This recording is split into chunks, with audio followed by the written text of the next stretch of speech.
चुरा लूं तेरे ख्वाब में। শহরের ব্যস্ত রাস্তা, বিকাল থেকে ঝুম বৃষ্টি নামছে। ক্যাফের সামনে একটা ছোট্ট টিনের ছাউনির নিচে দাঁড়িয়ে শীতে কাঁপছে তে। পাশে ওর বেস্ট ফ্রেন্ড জিমিন আর ওর কাজিন ইউনো। পরিস্থিতি বেশ থমথমে। ইউনো বিরক্ত হয়ে বলল, তে, তোর ওই সাইকো বয়ফ্রেন্ডের জন্য আর কতক্ষণ দাঁড়াবি এখানে? চল, আমি তোকে ড্রপ করে দিই। এমনিতেও ঠান্ডায় কাঁপছিস তুই। ওর আসতে তো সেই রাত হয়ে যাবে। তে ভয়ে ভয়ে নিজের ফোনের স্ক্রিনের দিকে তাকিয়ে বলল, না না ইউনো ভাইয়া, তুমি যাও। জঙ্কুক জানলে কুরুক্ষেত্র বাঁধিয়ে দেবে। ও আমাকে এখানে ওয়েট করতে বলেছে, আমি ওর সাথেই যাব। জিমিন একটু গাল ফুলিয়ে বলল, তোর জীবনটা কি ও লিজ নিয়ে রেখেছে নাকি রে? একটা কাজিনের সাথে একটু কফি খেতে এসেছিস, তাতেও ওর এত প্রবলেম। সারাক্ষণ শুধু ডমিনেট করে। তোর কি নিজের কোনো পার্সোনাল লাইফ থাকতে নেই? জিমিনের কথা শেষ হতে না হতেই রাস্তার উপর সজোরে ব্রেক কষার কান ফাটানোর শব্দ হলো। একটা কালো রঙের রেঞ্জ রোভার এসে থামলো ঠিক ওদের সামনে, কাদা জল ছিটকে। ড্রাইভিং সিটে বসে আছে সুগা, আর পিছনের দরজা খুলে হনহন করে বেরিয়ে এলো জঙ্কুক। পরনে কালো শার্ট, হাতা কোণে পর্যন্ত গোটানো, ফর্সা হাত দুটোতে বৃষ্টির জল পড়ছে। চোখের দৃষ্টি যেন আক্ষরিক অর্থেই আগুন ঝরছে। জঙ্কুককে দেখেই তের আত্মা শুকিয়ে গেল। জঙ্কুক ইউনো আর জিমিনকে সম্পূর্ণ ইগনোর করে সোজা এসে তের হাতটা শক্ত করে চেপে ধরলো। জঙ্কুক দাঁতে দাঁত চেপে গম্ভীর ও ভয়ঙ্কর শান্ত গলায় বলল, তোকে আমি ঠিক কয়টায় রেডি থাকতে বলেছিলাম? আর এই ছেলেটাকে আমার পারমিশন ছাড়া তুই অন্য কোনো ছেলের সাথে হাসাহাসি করছিলিস কেন? আমার কথাগুলো কি তোর কান দিয়ে ঢোকে না? তে ভয়ে ভয়ে বলল, কুকি, লাগছে আমার, হাতে ছাড়ো। ইউনো ভাইয়া আমার কাজিন হয়, রাস্তায় দেখা হয়ে গেল তাই। জঙ্কুক তার খুব কাছে এগিয়ে এসে চোখের দিকে তীক্ষ্ণ দৃষ্টিতে তাকিয়ে বলল, কাজিন হোক আর যাই হোক, আমি তোকে বলেছিলাম না আমার কথা ছাড়া এক পাও নড়বি না। আমি যা বলবো তোকে তাই মানতে হবে, না বলার কোনো রাইট নেই তোর। তুই শুধু আমার, বুঝেছিস? অন্য কেউ তোর দিকে তাকানোর সাহস যেন না পায়। ইউনো আর সহ্য করতে না পেরে বলে উঠল, এই যে মিস্টার, আপনি ওর গায়ে হাত তুলছেন কেন? ও আপনার কেনা গোলাম নাকি যে আপনার পারমিশন নিয়ে ঘুরবে? জঙ্কুক ইউনোর দিকে এক পলক তাকিয়ে তার ছেলের হাসি হাসলো। তারপর সবার সামনে তের কোমরে হাত দিয়ে হ্যাঁচকাটা নিয়ে নিজের বুকের সাথে মিশিয়ে নিল। তে চমকে উঠে চোখ বড় বড় করে তাকালো। জঙ্কুক তের ঠোঁটের খুব কাছে এসে ফিসফিস করে বলল, ওর সামনে কি প্রমাণ করতে হবে তুই কার? কথাটা শেষ করে জঙ্কুক পাগলের মতো তের ঠোঁটের নিচে ঠোঁট ডুবিয়ে দিল। কোনো মিষ্টি রোমান্টিকতা নয়, বরং একটা তীব্র অধিকারবোধ, শাসন আর রাগের বহিঃপ্রকাশ ছিল সেই ফোর্স চুমুতে। ইউনো আর জিমিন তো হাঁ করে তাকিয়ে আছে। তের লজ্জায় আর ভয়ে জঙ্কুকের শার্ট খামচে ধরে নিজেকে ছাড়ানোর চেষ্টা করছে, কিন্তু জঙ্কুকের শক্তির কাছে ও একবারেই তুচ্ছ। বেশ কিছুক্ষণ পর জঙ্কুককে ছাড়লো। তের ঠোঁট লাল হয়ে ফুলে উঠেছে, চোখ দিয়ে টপ টপ করে পানি পড়ছে। গাড়ির ভিতর থেকে সুগা হর্ন বাজিয়ে বিরক্ত হয়ে বলল, আরে ভাই জঙ্কুক, তোদের এই রোম্যান্স কি রাস্তায় দাঁড়িয়েই করবি নাকি? গাড়িতে আয় এবার।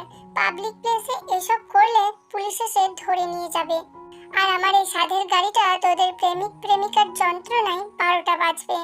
সুগা গাড়ির গ্লাস নামিয়ে জিমিনের দিকে তাকিয়ে একটা চোখ মেরে বলল, হ্যালো মিস জিমিন, তোমার এই বেস্ট ফ্রেন্ডকে একটু বুঝিয়ে বলো তো। জঙ্কুক হলো আস্তে একটা সাইকো, ওর সাথে পাল্লা দিতে গেলে কিন্তু খবর আছে। বাই দ্য ওয়ে, তোমার কি কোনো বয়ফ্রেন্ড আছে? জিমিন ভেঙচি কেটে বলল, আপনার নিজের চরকায় তেল দিন তো মশাই, বন্ধুর মতো আপনিও নিশ্চয় আর একটা পাগল। জঙ্কুক তের হাত ধরে টেনে গাড়ির দিকে নিয়ে গেল। জঙ্কুক ইউনোর দিকে আঙুল তুলে বলল, নেক্সট টাইম এই কাজিন ফাজিনের সাথে তোকে দেখলে আমি কিন্তু ওর পা ভেঙে হাতে ধরিয়ে দেবো। গাড়িতে ওঠ। তে চুপচাপ মাথা নিচু করে গাড়িতে গিয়ে বসলো। গাড়ি চলতে শুরু করলো। সুগা ড্রাইভ করছে আর পিছনে জঙ্কুক আর তে। গাড়ির ভেতর পিনপতন নীরবতা। তে ভয়ে ভয়ে জানালার বাইরে তাকিয়ে নীরবে কান্না করছে। জঙ্কুক হঠাৎ করে তের দিকে ঘুরে বসলো। তে থুথুনি ধরে নিচের দিকে ঘুরিয়ে শক্ত করে ধরলো। কান্না করছিস কেন? আমি কি খুব বেশি হার্ট করেছি তোকে? তে ভয়ে কাঁপতে কাঁপতে বলল, না না জঙ্কুক, আসলে। জঙ্কুকের গলার স্বর একটু নরম করে পুরো আঙুল দিয়ে তের চোখের পানি মুছে দিয়ে বুকে টেনে নিয়ে বলল, তুই জানিস না তোকে অন্য কারোর সাথে দেখলে আমার কতটা রাগ ওঠে। তুই শুধু আমার তে। তুই জানিস না আমি তোকে কতটা ভালোবাসি। আমার কথায় উঠবি, আমার কথায় বসবি, আর কোনোদিন আমাকে অমান্য করবি না। এবার কান্না থামা, না হলে কিন্তু আমি অন্যভাবে কান্না থামাবো, আর সেটা তুই খুব ভালো করে জানিস। জঙ্কুকের এই চরম অধিকার বোধ আর পাগলামির মাঝেই তে নিজের অদ্ভুত এক ভালোবাসা খুঁজে পায়। জঙ্কুকের বুকে মাথা রেখে তে চোখ বন্ধ করলো। সে জানে এই ছেলেটা একটু রাগী হলেও কিন্তু তাকে ছাড়া এক মুহূর্ত বাঁচতে পারে না। গাড়ি এসে থামলো জঙ্কুকের বিলাসবহুল অ্যাপার্টমেন্টের বেসমেন্টে। বাইরে বৃষ্টির চোট আর বাতাসের গর্জন আরো বেড়েছে। সুগা পিছনে ফিরে তাকিয়ে দীর্ঘশ্বাস ফেলে। নে ভাই, তোর রাজকন্যাকে তোর প্রাসাদে ডেলিভারি করে দিলাম, এবার আমাকে রেহাই দে। আর হ্যাঁ, একটু শান্ত হ, মেয়েটাকে তোর ওই গরিলা মার্কা ভালোবাসায় মেরে ফেলিস না আবার। জঙ্কুক বিরক্ত হয়ে ভুরু কুঁচকে বলল, তোর বকবক শেষ হলে তুই এখান থেকে যা এখন, না হলে তোর সাধের গাড়ির কাজটা আমি ভাঙবো। সুগা হাসতে হাসতে বলল, বাবা রেগে আগুন, গেলাম রে ভাই গেলাম। বেস্ট অফ লাক দে, তোমার জন্য এক বালতি সমবেদনা। গাড়ি নিয়ে সুগা বেরিয়ে যেতেই তে ভয়ে ভয়ে জঙ্কুকের দিকে তাকালো। তে মিনমিন সুরে বলল, কুকি, আমাকে বাসায় নামিয়ে দিলে না কেন? মা তো চিন্তা করবে, ইউনো ভাইয়া নির্ঘাত বাড়িতে গিয়ে সব বলে দেবে। জঙ্কুক কোনো কথা না বলে তের হাত শক্ত করে ধরে টেনে লিফটের দিকে নিয়ে গেল। লিফটের দরজা বন্ধ হতেই জঙ্কুক হঠাৎ থেকে দেওয়ালের সাথে চেপে ধরলো। ওর দুই হাত তের মাথার দুপাশে রেখে একদম মুখের কাছে ঝুঁকে এলো। জঙ্কুকের ভেজা চুল থেকে পানি ঝরে পড়ছে তের মুখের ওপর। জঙ্কুক গম্ভীর ও রুক্ষ গলায় বলল, তোর মাকে আমি অলরেডি টেক্সট করে দিয়েছি যে তুই আজ জিমিনের বাসায় থাকবি। So no tension. আর দ্বিতীয় কথা, তুই আমাকে কোশ্চেন করছিস কেন? আমি যা ডিসিশন নেব সেটাই ফাইনাল। আমার উপর কথা বলার বা আমাকে না বলার রাইট তোকে কে দিয়েছে তে? তে ভয়ে চোখ নামিয়ে কাঁপতে কাঁপতে বলল, আমি কিছু বলিনি কুকি, কিন্তু আমার জামা কাপড় ভেজা, খুব শীত করছে। জঙ্কুক তের ঠোঁটের কোণে একটা আলতো কিন্তু অধিকার খাটানো চুমু খেয়ে ফিসফিস করে বলল, শীত করছে? ওয়েট, আমি ব্যবস্থা করছি। অ্যাপার্টমেন্টে ঢুকেই জঙ্কুক মেইন ডোর লক করে দিল। তারপর কোনো কথা না বলে নিজের ভেজা শার্টটা একটানে খুলে সোফার উপর ছুঁড়ে ফেললো। জঙ্কুকের সুঠাম পেশিবহুল খালি গা দেখে তার লজ্জায় আর অস্বস্তিতে চোখ অন্যদিকে ঘুরিয়ে নিল। জঙ্কুক এগিয়ে এসে তের থুতনি ধরে নিচের দিকে ঘুরিয়ে বলল, চোখ সরাচ্ছিস কেন? বয়ফ্রেন্ড হই তোর, লিগাল বয়ফ্রেন্ড। আমাকে দেখার অধিকার শুধু তোর আছে, আর তোর দিকে তাকানোর অধিকার শুধু আমার। ওই কাজিন বেটা ইউনোর চোখ আমি উপড়ে নেব যদি আর একবার তোর দিকে তাকাই। জঙ্কুকের কথাগুলো মারাত্মক টক্সিক হলেও তে কেন জানি এই পাগলের মতো অধিকার বোধটা ভীষণ ভালো লাগে। জঙ্কুক একটা বড় নরম তোয়ালি এনে তের গায়ে জড়িয়ে দিল। তারপর এক ঝটকায় তেকে কোলে তুলে নিল। তে চমকে গিয়ে জঙ্কুকের গলাটা জড়িয়ে ধরে বলল, আরে আরে কি করছো? নামাও আমাকে, পড়ে যাবো তো। জঙ্কুক বাঁকা হেসে তের চোখের দিকে গভীরভাবে তাকালো। পড়বি কেন?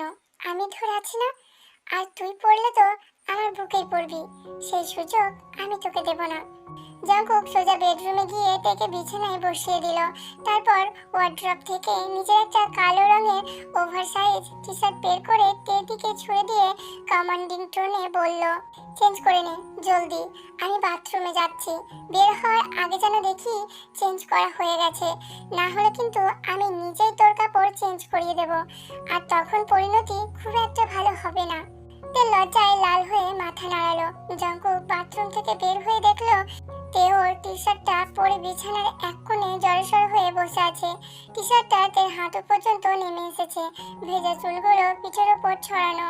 ওকে এই অবস্থায় দেখে জঙ্কুকের চোখের দৃষ্টি মুহূর্তেই পাল্টে গেল। রাগের জায়গায় জায়গা নিল এক তীব্র অবসেশন আর ভালোবাসা। ধীর পায়ে এগিয়ে এসে তের পাশে বসলো সে। ঠিক তখনই তের ফোনটা বেজে উঠলো। স্ক্রিনে জিমিন লেখা। তে ফোনটা ধরতে যাবে তার আগে জঙ্কুক ছো মেরে ফোনটা নিয়ে নিল। তে অবাক হয়ে বলল, ফোনটা দাও কুকি। জিমিন চিন্তা করছে হয়তো। জঙ্কুক ফোনটা সুইচ অফ করে কার্পেটের ওপর ছুঁড়ে ফেলে দিয়ে তের একদম কাছে সরে এলো। তের ঘাড়ে মুখ গুজে ফিসফিস করে বলল, আজ রাতে তুই আর আমি ছাড়া এই পৃথিবীতে আর কেউ নেই তে। কথাটা বলেই জঙ্কুক তের ঠোঁটজোড়া নিজের দখলে নিয়ে নিল। এবারে চুমুটা রাস্তায় করা আগের চুমুনের মতো নয়, বরং গভীর প্যাশনেট এবং তীব্র ভালোবাসার ভরপুর। জঙ্কুকের এক হাত তের কোমরে শক্ত করে জড়িয়ে ধরে ওকে নিজের আরো কাছে টেনে নিল। অন্য হাতটা তের ভেজা চুলে চুমু কেটে দিচ্ছে। তে প্রথমটাই একটু চমকে উঠল জঙ্কুকের এই আদরের ভালোবাসার কাছে আর মানতে বাধ্য হলো। সে নিজের অজান্তে হাত দুটো জঙ্কুকের চওড়া পিঠে রেখে করে পাগলামিতে ছাড়া দিতে লাগলো। ঘরে শুধু বৃষ্টি, একটানা শব্দ আর ওদের দুজনের ভারী নিঃশ্বাসের আওয়াজ। জঙ্কুকে আলতো করে বিছানায় শুইয়ে দিয়ে ওর উপর শুতে পড়ল। জঙ্কুক তের চোখে চোখ রেখে নেশাগ্রস্ত গলায় বলল, ইউ আর মাইন তে, অনলি মাইন। আমাকে ছাড়া আর কিছু ভাববি না তুই। আমি তোকে এতটাই ভালোবাসবো যে তুই আমাকে ছাড়া নিঃশ্বাস নিতেও ভুলে যাবি। তে মনে হলো জঙ্কুকের এই পাগলাটে ভালোবাসা এক সুন্দর খাঁচার মতো, যেখানে চিরকাল বন্দী থাকতে ওর কোনো আপত্তি নেই। বাইরে বৃষ্টির তীব্রতা যেন আরো বেড়েছে, আর তার সাথে পাল্লা দিয়ে বাড়ছে জঙ্কুকের ভিতরে পাগল পাড়া ভালোবাসা আর অবসেশন। বেডরুমের মৃদু নীল আলোয় জঙ্কুকের চোখে এক অদ্ভুত নেশা। তেকে নিজের নিচে আটকে রেখে ওর মুখের ওপর ঝুঁকে আছে সে। জঙ্কুকের ঘন নিঃশ্বাস আছড়ে পড়ছে তের ঘাড়ে। জঙ্কুকের গলায় এক অদ্ভুত গাম্ভীর্য নিয়ে বলল, তোর এই সুন্দর মুখ, এই চোখ, এই ঠোঁট, সবকিছুর উপর শুধু আমার অধিকার। আমি ছাড়া কেউ যদি তোর দিকে নজর দেয় আমি তার চোখ উপড়ে নেবতে। তুই জানিস না আমি কতটা ডেসপারেট তোকে নিয়ে। কথাটা শেষ করে জঙ্কুক পাগলের মতো তের ঘাড়ে মুখ গুজে দিল। তে নরম চামড়ায় নিজের দাঁত বসিয়ে দিয়ে স্পষ্ট একটা লাল দাগ তৈরি করে দিল।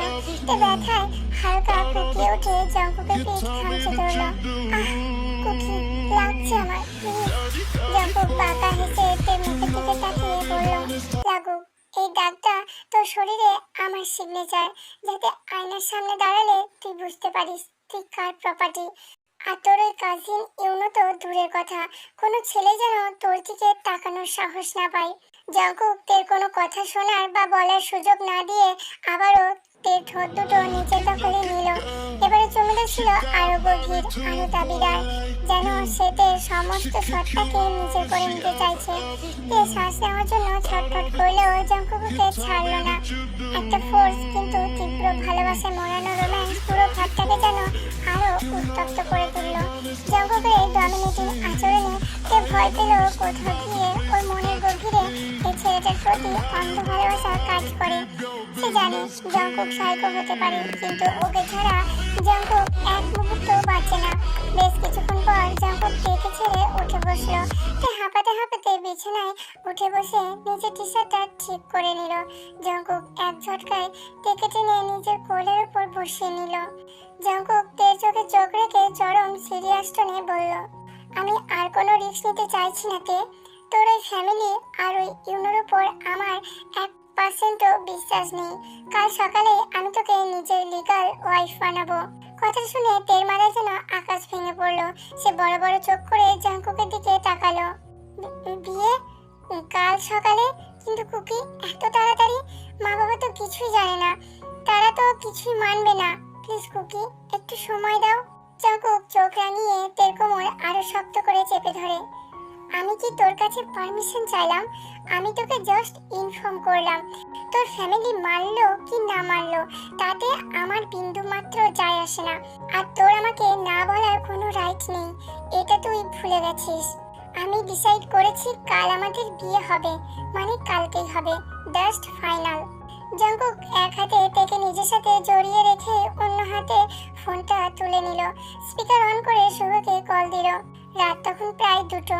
3বার রিং হওয়ার পর ঘুম জড়ানো গলায় শুভা ফোন ধরলো। কি রে ভাই, রাত দুপুরে কি চাস? তোদের রোম্যান্স কি এখনো শেষ হলো না? জঙ্কুক বিরক্ত হয়ে বলল, তোর ফালতু জোকস বন্ধ কর সুগা। কাল সকাল ঠিক 10টায় তুই আর জিমিন কাজী আর ম্যারেজ রেজিস্টারকে নিয়ে আমার ফ্ল্যাটে আসছিস। আমি তোকে বিয়ে করছি। আর শোন, এর ওই ইউনো ভাইয়া যেন কোনাক্ষরেও এই খবর না পায়, না হলে তোর লাশ আমি পরশুদিন ড্রেনে ফেলে আসবো। জিমিনকেও ওয়ার্ন করে দিবি। ও পাশ থেকে সুগার যেন ঘুম উড়ে গেল। পাগল হলি নাকি তুই? রাতারাতি বিয়ে? আচ্ছা ভাই, তুই যা পারিস কর। তোর এই সাইকোপ্যাথি লেভেলের অবসেশন নিয়ে আমি আর পারবো না। আমি জিমিনকে নিয়ে ঠিক টাইমে পৌঁছে যাব। ফোনটা কেটে জঙ্কুক তের দিকে তাকালো। তের চোখ দিয়ে তখন টপ টপ করে পানি পড়ছে। জঙ্কুক নিজের আঙুল দিয়ে তের চোখের নিচে পানি মুছে দিয়ে ওর কপালে একটা দীর্ঘ চুমু খেলো। কান্না করছিস কেন? কাল থেকে তুই অফিসিয়ালি মিসেস জিয়ন হবি, আমার পার্মানেন্ট প্রপার্টি। এখন ঘুমা, কারণ কাল আমাদের ভাসর রাত। আর সেই রাতের জন্য নিজেকে মেন্টালি প্রিপেয়ার করতে, কারণ কাল রাতে আমি তোকে কোনো ছাড় দেব না। জঙ্কুকের কথা শুনে তের বুকটা কেঁপে উঠল, কিন্তু জঙ্কুকের শক্ত বুকের ভিতর মুখ লুকিয়ে সে নিজের নিয়তিকে মেনে নিল। সকাল 10টা। জঙ্কুকের আলিশান বেডরুমে পিনপতন নীরবতা। সোফায় বসে আছেন কাজী সাহেব। তার হাত হালকা কাঁপছে জঙ্কুকের রক্তচক্ষু দিকে তাকিয়ে। পাশে দাঁড়িয়ে আছে সুগা আর জিমিন।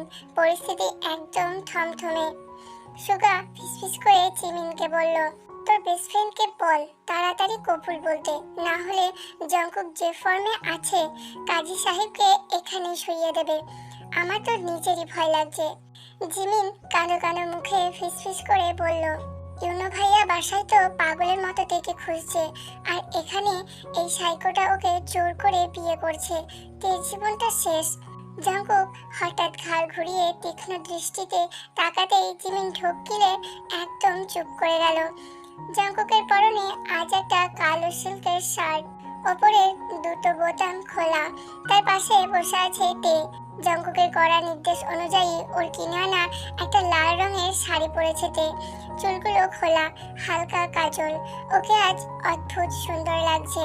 আর জঙ্কুকের চোখ যেন ওকে আক্ষরিক অর্থেই গিলে খাচ্ছে।